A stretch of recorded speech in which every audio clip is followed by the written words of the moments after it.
students and parents are saying it to kids. So it's a common theme that brings our school together. If you walk around our town and you see our students that are wearing bracelets that are this color, they say, Academy Street School, we make every day awesome. And the parents really are proud when they see their children get these, because it means that the child has done something that's been noted. And we reward them on Fridays by bringing those kids down to the office and presenting them with these. And they go home and they brag to their parents about doing something nice. And it could be something like opening a door for someone, or making sure that they're being very polite, or helping students having a problem. So that's one way that's really wonderful. Another one, informed staffing decisions. Interesting fact, we used to get the results back from testing in November. And that was many months after testing was done. What that did was it really didn't allow us to take that information and process it quickly and effectively. Now we're getting the results back in the spring, which allows us to make very, very informed decisions on staffing. Which staff members get tenure, which staff members should be removed and not brought back for another year, or which staff members might be moved from a different grade to a different grade. And it happens, so we're seeing a real positive impact of that. At home technology initiative, very interesting thing, something I never thought I'd see when I started many years ago. And the computers in schools and computers at home are having a tremendous impact for kids. And here's how. We have 3 programs that we have: Moby Max, we have Kids Sprout, and we have Raz Kids, Raz Kids, those 3 programs. And they're available for all the students in our school to use. They use during the day a little bit, and they have a 20-minute period at home that we want the kids to work on those 3 programs, depending on their grade or grade level. The interesting thing about it is that while the kids are reinforcing what they're doing at home, the parents are part of the process, because the parents now, without having to take too much time out of their night and sit with their child for every single bit of homework, can sit down and say, show me where you're working on Raz Kids. Just run on the computer, do it, the parent is involved, the children know that the parent's involved, and the parent feels part of that process. So the feedback that we're getting on that is just tremendous. So parents don't have to spend every single second with their kids doing homework, but there's a direct connection between the parent, the child, and the school. And it's very positive, and a very positive impact for us. Title I tutoring programs, very interesting. Title I tutoring programs have been around for a long time, but I don't think too many people really understand what they're about. And the way that we use Title I programming, money, it's money that comes from the state, and the way that we use it is that we reduce class size, which is really important for students, important for teachers. The smaller the class, the better the learning. And Title I tutoring, Title I money coming into us allows us to hire, in our school, 4 teachers.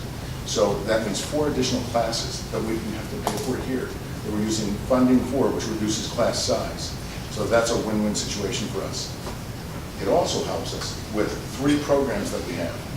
We have after-school tutoring, that's paid for by Title I. That's for students K through 6 in our building, or K through 6 building, so every student, every grade level benefits from it. I wish more students could, but we use that money correctly and effectively.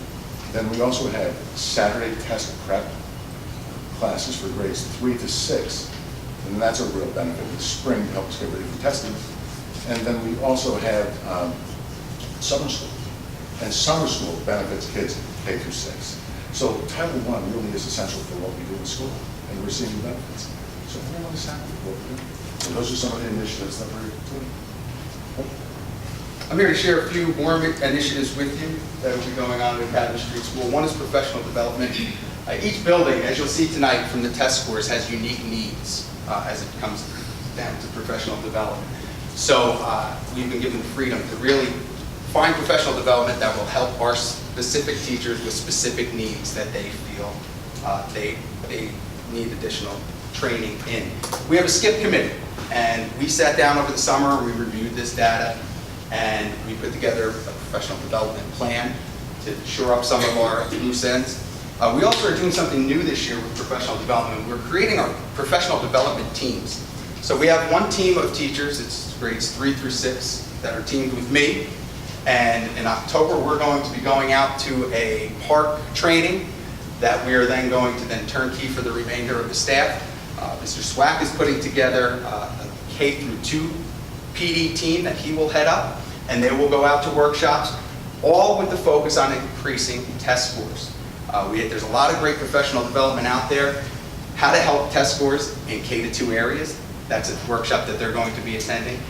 We are going to one in October that says that the focus is improving test scores from the beginning of the year. So, not the beginning of the year, it's offered in October, but it's close enough to the start of the year. So we're excited about that and being able to bring that and turnkey for the staff. We also had Apple training on our professional development day about a week or so ago. We had an Apple trainer come in and work with the entire staff on ways to infuse technology and increase problem solving in language arts and mathematics. So they work with our entire staff, including our special area teachers, our art teachers, our music teachers, everybody. That's a part of the teaching staff at Academy Street School received that training. They're going to be coming back with 3 days of job-embedded training with our 3rd and 4th grade teachers. The area of weakness that we identified, the area of needing help. So they're going to be working closely with them in the classroom with the students, looking to improve the instruction that's going on there. We also have an Apple cohort here in the district. That's a number of teachers that were trained by Apple trainers. And we have 3 Apple trainers, certified Apple trainers, or teachers, in our building that are putting on professional development on an ongoing rate. We had one 2 weeks ago about updating our websites so parents would be able to log on and have links to things that are going on into the classroom, links to their homework each and every night. So the teachers put on the professional development for the rest of the staff to help improve those websites and make them into learning tools that teachers, that parents can use at home with their children. Other trainings that we've identified, we had Horton Gillingham training over the summer for our kindergarten teachers, our primary teachers, K1 and 2 I should say, and our special education teachers. And that's a phonics-based program that they're going to do that has been proven year in and year out to be an effective program. So our teachers are going to continue with some more work and training. The next thing on there is professional learning communities. This is more of a teacher-guided professional development model where teachers identify areas that they want to learn more about and improve their teaching in the classroom. So they come together with another group of teachers, with a group of their peers, and they identify a topic that they want to research. So then they'll research it, they'll analyze data, they'll come up with essential questions, they'll come up with new strategies on how to improve.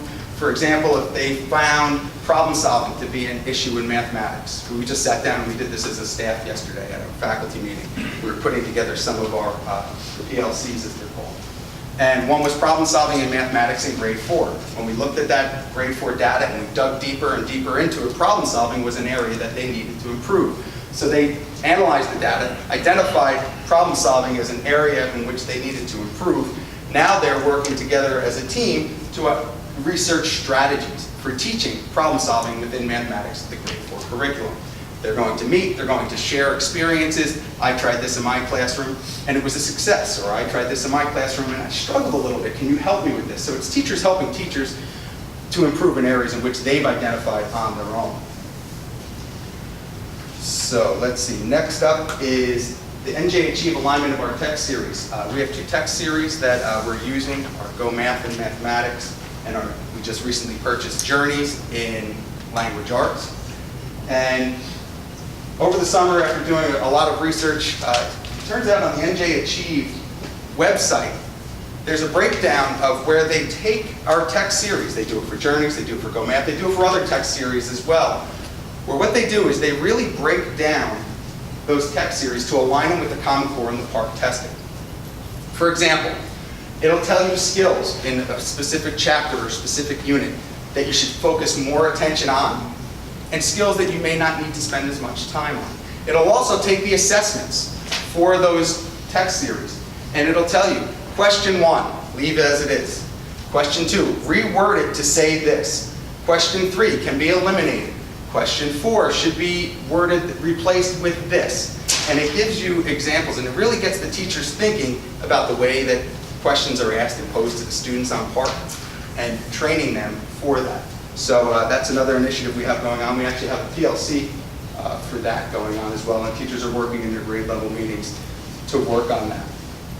Next is the alignment of student growth objectives. After digging through the data and getting really deep and focused with our data analysis, the alignment of our student growth objectives is a big deal. Now, last meeting I came to, you were talking about your board objectives.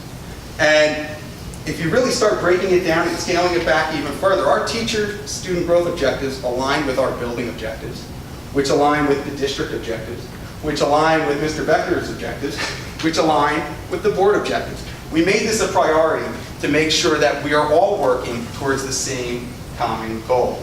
Teachers, building administrators, the central office administration, the district, the board, we all want to be working towards a common goal. So we thought that was a very important strategy to make sure we were doing.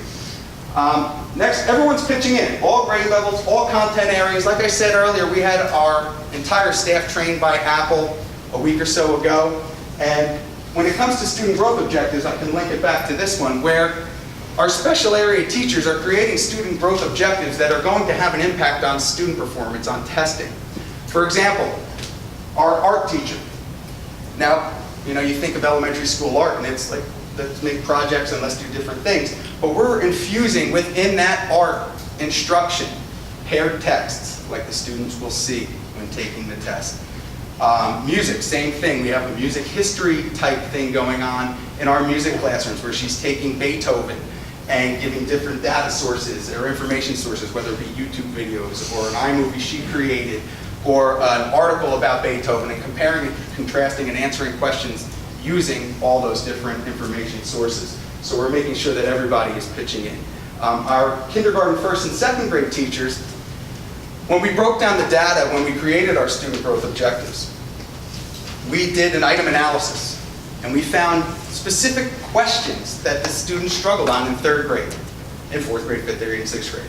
So in 3 through 6, they added additional questions to replicate the ones that they've struggled with on the part, and included those on their final assessments for their SGOs. K1 and 2, they don't take a part, so they don't have an item analysis, but they worked with third grade to identify those problem areas, those types of questions that they were struggling with on the third grade part.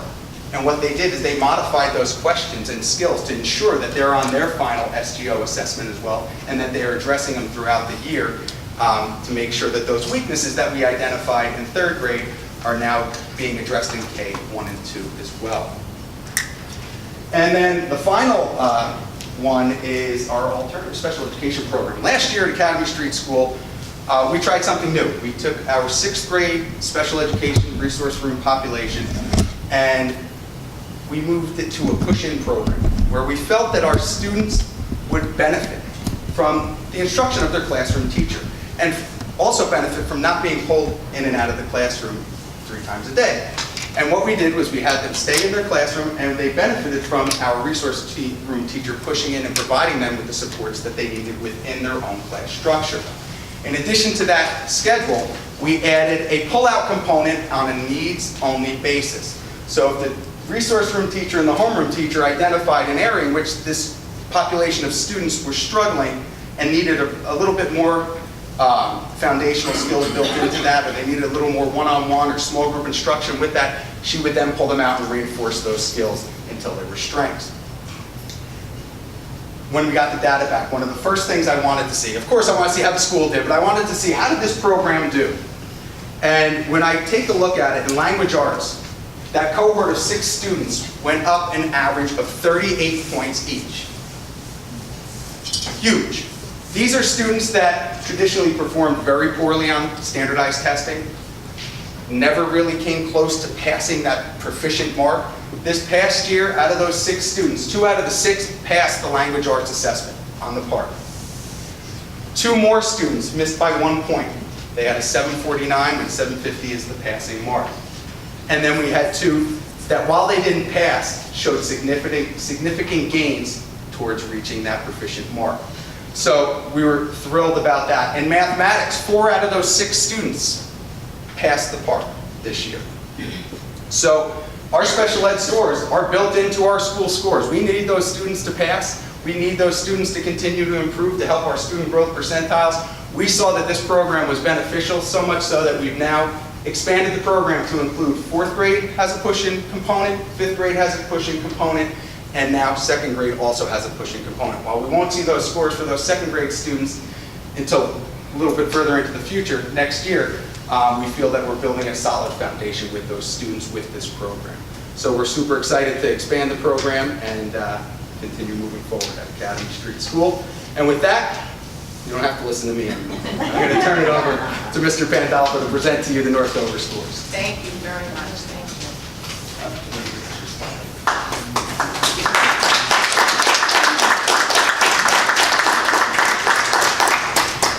Well, thank you very much for having me here tonight to present the 2017 North Dover testing results, and thank you very much to the board for appointing me principal, even the privilege to be principal of North Dover School. So let's focus in on the 3-year growth comparison. As of right now, in 3rd grade, the data shows that we're making progress. We get a 3-year growth rate of 17.4%, but we're still below the state average.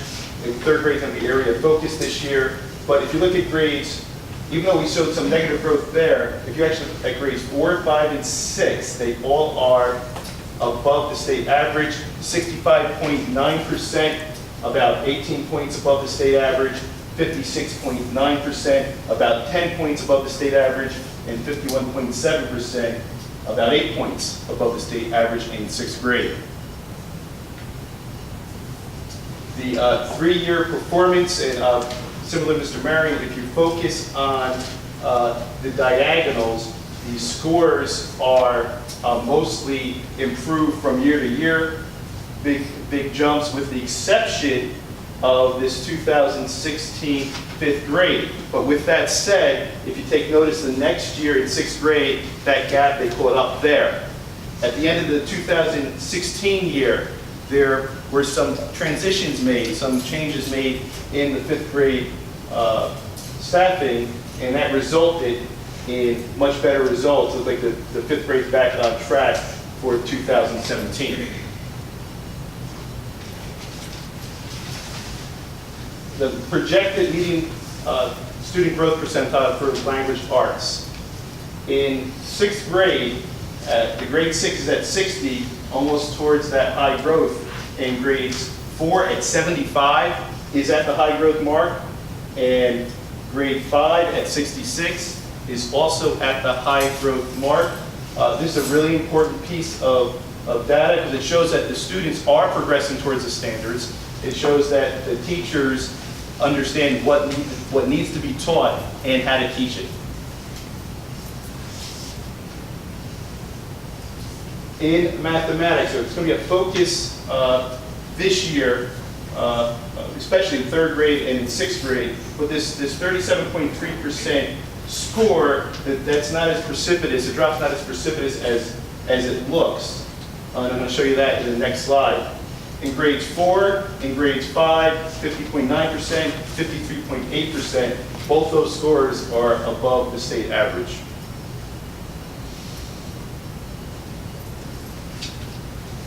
All right, so again, looking at the diagonals from the same group or about the same group of students, when you go down, each time they go up a little bit, including what I was talking about before, the 6th grade.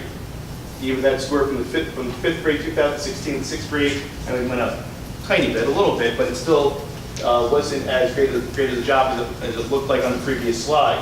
In the previous 2 years in 6th grade, the 6th grade was actually above the state mean, so we're hoping this score right here is just an outlier score.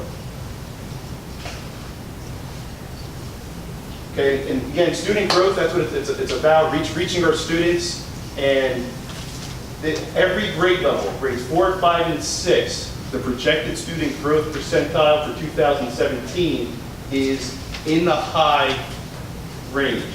And this is really,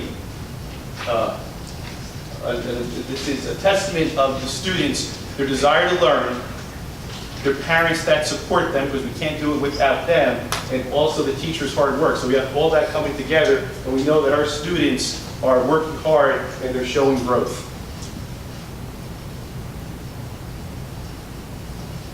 Okay, so on this side, we have language arts. We have the 2017 scores for, excuse me, for North Dover for both language arts and math, and the interim academic achievement target, and then the 2018 goal. For grades 4 and 5, because they're highlighted in pink, because we've already achieved those particular academic targets. So again, we're augmenting those goals to be higher, both in language arts and in math for both grades 4 and 5. Grades 3 and 6, which is going to be an area of focus this year, we're going to use the IAT goals.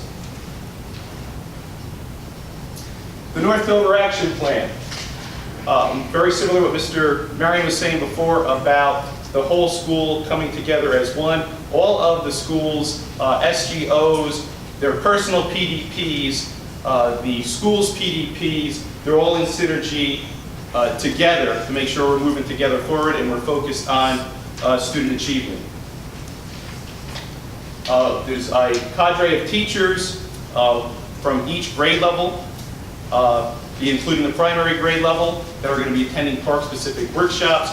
We definitely include the primary teachers because we really want to make sure that that critical thinking, that park-like thinking, is definitely exposed to the students in the primary grades. So when they show up in 3rd grade, especially that's been a problem area, that at least there's been some type of exposure to that type of critical thinking and that complex type of work. Also, through multiple forms of data, park evidence statements, needs assessment survey, the SCIP committee, after analyzing all this data, we came up with a focus area. One of the focus problems was not just problem solving, but modeling and reasoning. So at the PD Day on September 22nd, we had webinars for designed for all grade levels, including special area teachers, and that dealt with that particular subject. So the resources and the strategies that they received during that day is now already incorporated into the lesson plans and into the delivery of instruction. Also, we're going to increase the usage of online resources, make sure that these resources can be used inside and outside the classroom, make sure that homeschool connection is strong. Title I programs, after-school tutoring, Saturday test prep. We're going to focus in on students that are using statistical analysis that need the most improvement and need the skills that are necessary for park success. Our in-house Apple trainers are going to provide a series of after-school workshops. The first one that's going to be, it's going to be web design. And again, the idea is to strengthen that homeschool connection and to strengthen teachers' web pages so the resources in the classroom are resources that students and parents are going to be able to use at home. We're also going to focus on small group and individual type instruction this year. We can do that, we can have more of a focus like that this year than previous years, because thanks to the resources provided to us by the board in grades 3 to 6, we're going to have a one-on-one ratio of iMac Air computers to student. So a center-based type of approach will definitely be more infused within the classroom because of this. What that might look like, the teacher might be having one group of students working on computers and they are focusing on online assessments. Another group of students might be working on a SAMR project. Another group of students might be working on a hands-on math project, while another group of students working with the teacher based on analyzed data to focus on their particular problem areas. Then eventually there's a rotation so all students will be able to hit all the different areas. We've always taken a cross-curricular approach as far as infusing science, social studies, and content areas, and then looking at it through the eyes of language arts, using close reading strategies, tackling text in several different ways. But the focus in those content areas has always been on language arts. This year we're going to take it from a different point of view. We're going to focus mathematics and problem solving and critical thinking within the context of social studies and science. So the idea is that we're coming at the students with different angles, it increases their schema, and they're thinking about mathematics. Mathematics is everywhere, so they can't get away from it. We want to make sure that they're not thinking one-dimensionally, they're thinking multiple ways to problem solve and do critical thinking skills in mathematics. And that also includes our special area teachers. In art, the art teacher right now is currently working on a PLC that focuses on science-based technologies, incorporating those projects in the art room and connecting the math that's attached to it with that. In media, Ms. Monarch, the media specialist, is concentrating on domain-specific vocabulary. And there's going to be a lot of focus on mathematical vocabulary, domain-specific vocabulary, because if mathematicians know that math is a language within a language, so they're still really actually learning a new language within math. So we're coming at them with different areas. So in media, she's concentrating on domain-specific vocabulary, but she's also concentrating on researching literature that supports mathematic concepts. There's a lot of different books out there that can be infused in the media program that supports the math concepts that's going on in the classroom.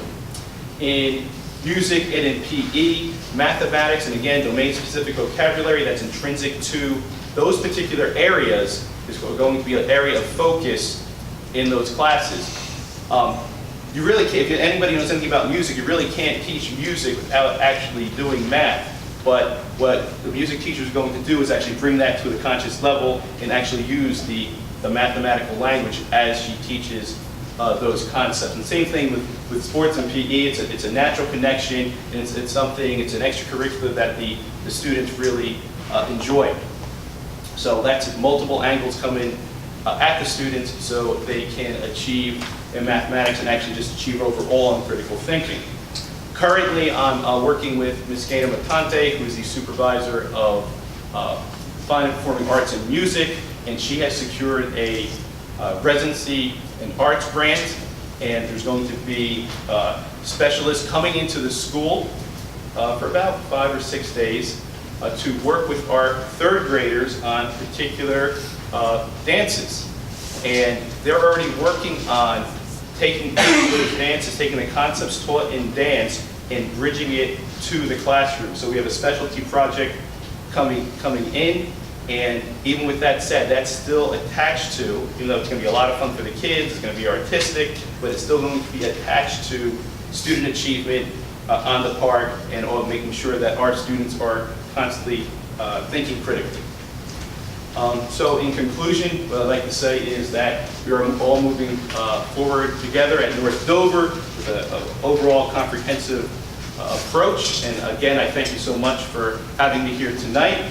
And at this time, I'm going to turn the floor over to Ms. Claret, Ms. Charlton, and Mr. McCauley. Thank you. Thank you.